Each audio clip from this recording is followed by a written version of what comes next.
Okay, so I was out here just a few minutes ago, and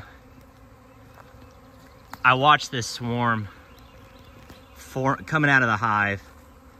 I don't know where they're gonna land yet. You can probably hear them. It just got slowly louder and louder. So I think it's pretty obvious which hive they came out of.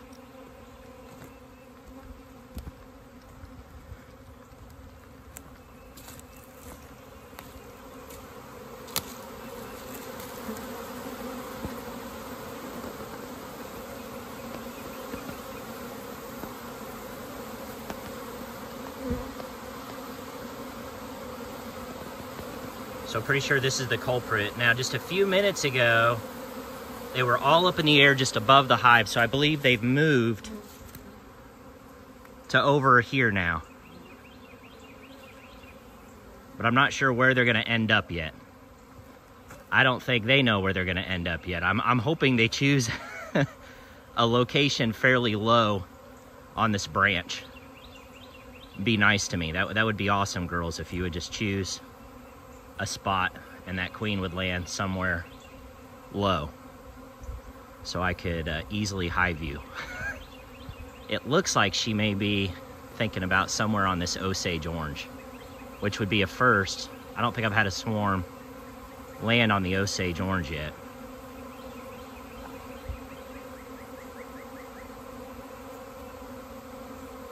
But you can probably hear them on the video. It's just it's a tornado of bees around me.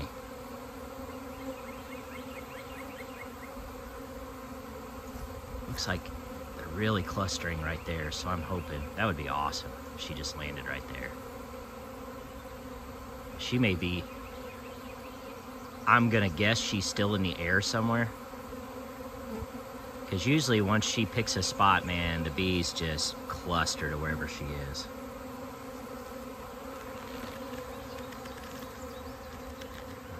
I don't know if you can see all the bees flying around on the video.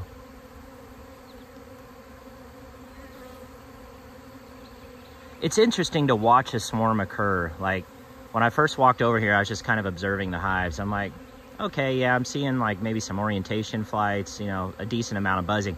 And then it just crescendos.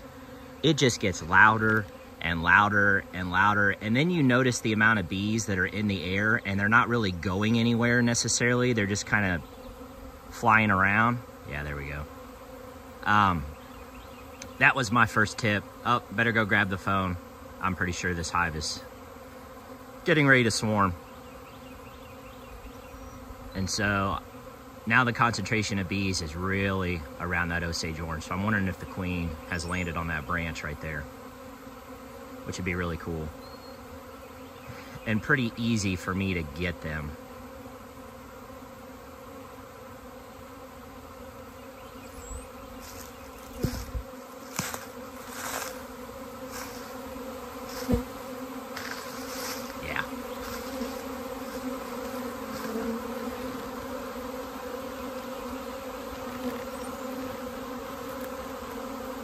Oh gosh, I hope they're not in the Osage orange. That could be a little more difficult. I'm not seeing a hole that they're going into necessarily. But that'd be pretty funny. I'm just seeing if I can spot the queen there. The vast majority of my queens are marked, so there's a good chance that I'll find her.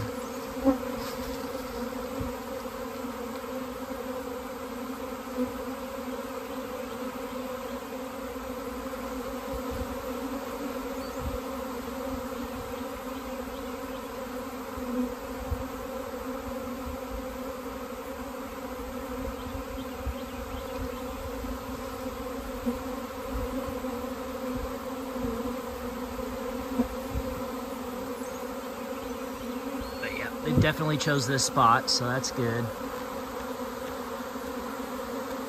All right, well, I'm gonna stop filming. I'm gonna go get some equipment. Hopefully they'll calm down and land here pretty soon. And then I'll show you guys how I end up hiving this swarm. Okay, the swarm has calmed down considerably. So they've landed on their intermediate landing spot there on this Osage orange. So I got my ladder out. I've got a 10-frame Langstroth set up directly underneath them on top of the ladder.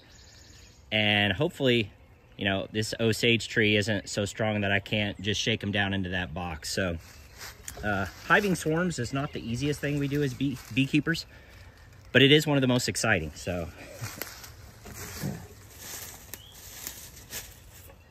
all right. So I tried to position it to where it's directly under the swarm the best I could. I've got my inner cover ready to go here, because as soon as I shake the bees into the Langstroth, I immediately want to get the cover on there, because hopefully the queen went down in there, and I should be able to tell based on the bees fanning at the entrance. So we'll see. We'll see if we can get them in here. All right. And I was just looking for the queen to see if I could spot her. Otherwise, I'd just reach up here and pluck her off. I've got a queen cage with me, but she's probably buried in the middle there somewhere. So I'm just going to do my best to shake them off and then try to get this inner cover on them. All right. Boy, I don't know. This is pretty strong, but we'll give it a go here.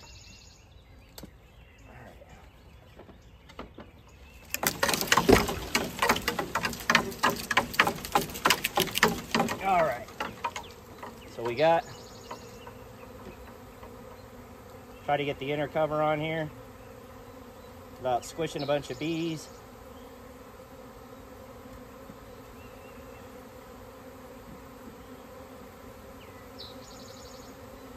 All right. Looking to see if the queen's still up there.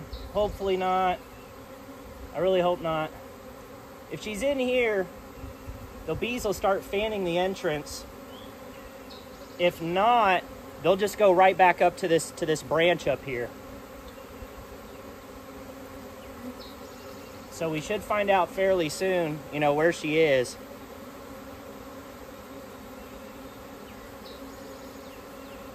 I'm seeing some good signs up top here. Let me grab the camera and show you.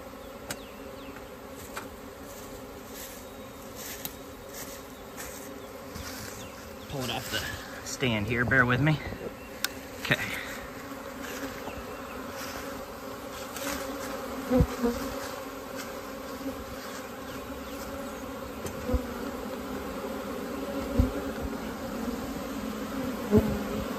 So see all the bees right here at the entrance that are sticking their butts up in the air and nasonoughing? They've got a nasonough gland. They're pumping a pheromone out, trying to tell all the bees that are flying.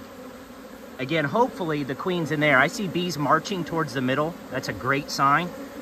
So again, I hope she's in there. There's still some bees on the branch, but not a ton.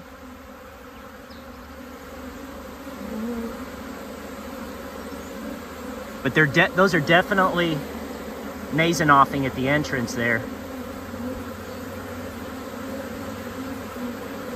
Putting off that pheromone that the queen's in here, and I see bees marching towards the middle. That's a great sign.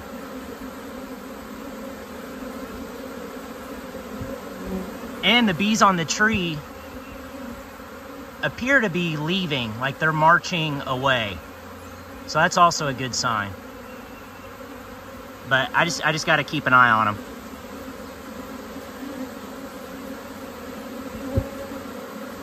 Lots of fanning going on here. That's a great sign.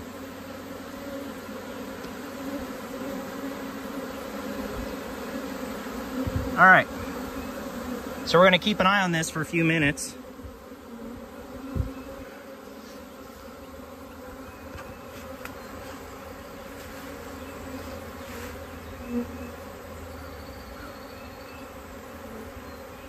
The bees flying around in the air, a little confused, trying to figure out where their queen is.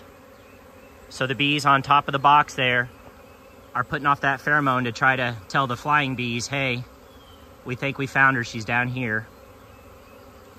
I hope I did get her in the box. That's the tricky part. If you don't find the queen, you shake the bees and then you cross your fingers and you hope you got her in there. If not, the bees will tell you eventually.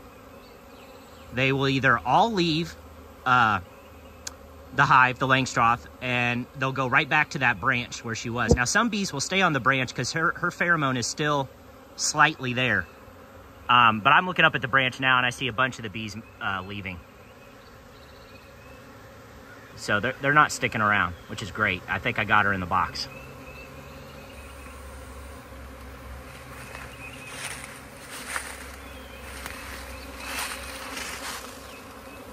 Like I said, you know, catching swarms is a fair amount of work, but man, it's fun. We you know, don't let anybody fool you. We love doing this as beekeepers. It's just neat, man, watching God's little miracles here at work, and what they, you know, how they signal to each other as a superorganism. It's just mind-blowing, man. And it's so cool to see. So I'm scanning up at the tree limb just to, because if I see the queen, I'm gonna run up there and grab her and put her in this, this is called a queen cage. And anytime you're catching a swarm, you should have one or a couple of these on you in case one breaks. And if you spot your queen, you put her in here. She's unable to get in and out based on the width of her abdomen, but worker bees can get in and out of here. And then I would just put this inside the hive, because if I know that I have my queen in there, man, I'm good. Everything else will take care of itself. And so I always carry one of these on me, and you should too if you go capturing swarms. Keep it in your pocket because it's super handy to have if you find your queen. You just stick her in there, put her in the box, man, and the rest is a piece of cake. I'll put a link to where you can buy these off Amazon in the description for you guys. They're pretty cheap, but super handy to have. There's hardly any bees left on the branch, so this is a good sign. Let's take a look at the top of the inner cover again.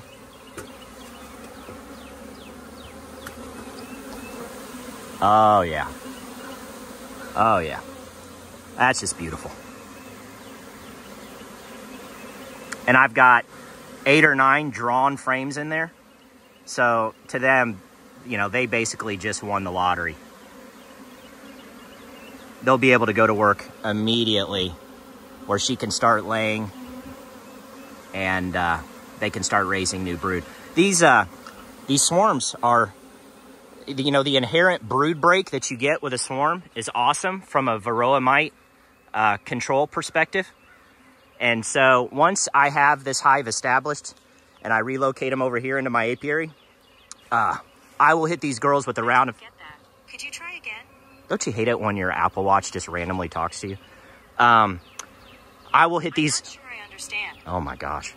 I will hit these girls with a round of oxalic acid just to try to get any of the phoretic mites that are attached to these bees' backs. I found this on the web. Oh my gosh, Siri.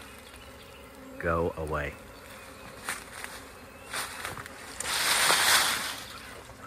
Surely I'm not the only one that has that happen to him.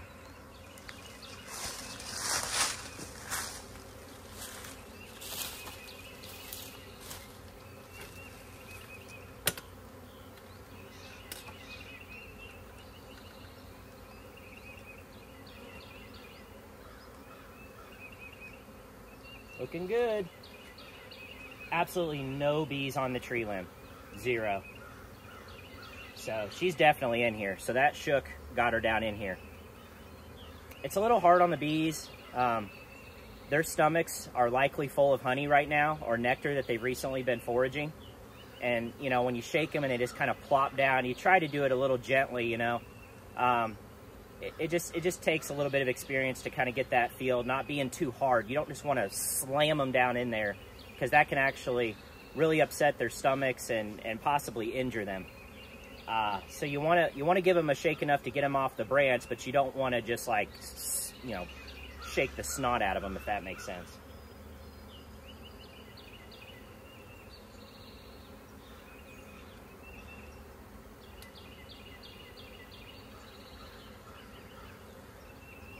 And the hive that this swarm came out of was pretty packed.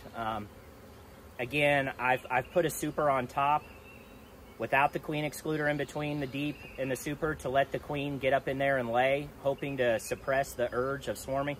But this is the #1 downside of single brood management is you have to deal with a lot more swarming issues. I mean, I don't know. A lot of my beekeeper friends are dealing with swarm issues, and they run double and triple deep. So this is just a part of beekeeping. This is what every single hive instinctually wants to do. This is how they ensure their survival out in the wild, is by duplicating themselves, essentially, splitting themselves in two. So when you hear a beekeeper talk about doing a split or a walk-away split, we are essentially simulating a swarm. All right, I mean, there's probably a couple hundred bees in the air still flying around. I'd like to see more of these bees go inside, and then I'm gonna relocate them into the apiary and get the top on them, and we're gonna call it good.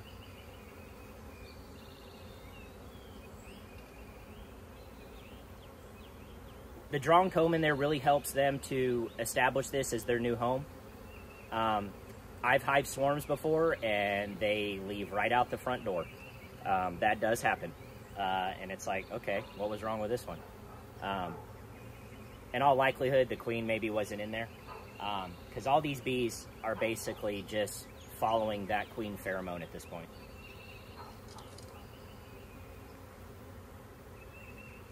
Isn't this cool, though? I always think it's neat. Every time I hive a swarm, it's cool.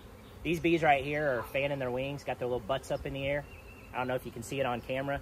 There's plenty of them right here on the front. They're fanning their wings, got their butts up in the air, pumping that pheromone out of their Nasonoff gland. It's just cool to see this in person. If you've never experienced, you know, thousands of bees flying around you in a swarm, it's indescribable. I wish everybody could experience it, because it really is neat. It really is cool. And the bees are super calm and gentle. Their stomachs are full. They don't have a home that they're trying to defend at this point. I'm hoping this is going to be their new home. So this is really when bees are at their peak calmness, and you know, just gentle in nature. Occasionally you can have a little bit of anger in a swarm. I have experienced that once, and I picked up on it pretty quickly, so I went ahead and gloved up and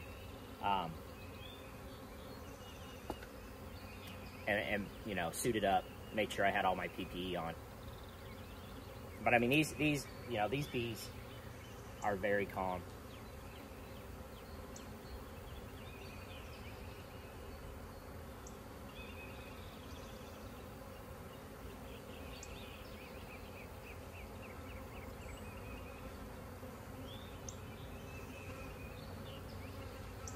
And just to kind of show it to you, I wouldn't recommend this, but you could technically hive this swarm without a veil. So, but, you know, do it at your own risk.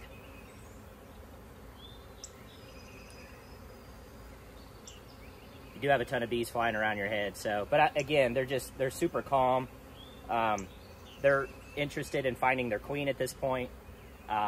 So it's really not their focus on the beekeeper right now. They're focused on this new home and finding their queen.